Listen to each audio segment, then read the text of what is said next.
We hear it all the time. God is love, and that's true. But somewhere along the way, we confuse love with being nice. Nice avoids conflict. Nice makes people feel good even when they're on the path to destruction. Love is different. Love runs into the fire. Love fights for the other person no matter the cost. And here's the truth. The battle's not over. Yes, Jesus has already struck a decisive blow, but most people today are still enslaved.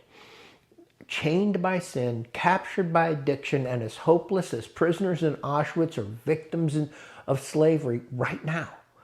We didn't and don't need a nice guy. We need a warrior. And that's who Jesus is. He cast out demons. He rebuked hypocrisy. Even in his own disciples, he stilled storms with a word. He walked straight into Jerusalem knowing the cross was waiting for him.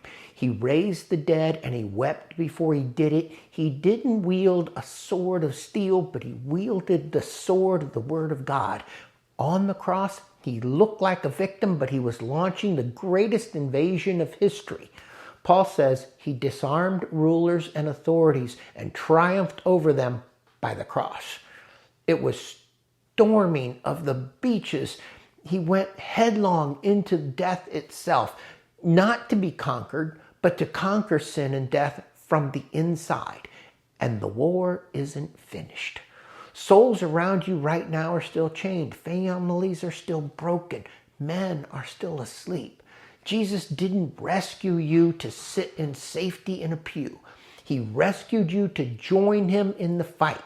Yes, he was compassionate. Yes, he wept, but he was never a tame person. He was and is a warrior king. And now he calls you to rise, to fight for your wife, to protect your children, to storm the gates of hell with him. Jesus wasn't nice. He was a warrior. The only question is, will you step into the fight? To learn more, go to catholicsharingjesus.org/Catholic Warrior.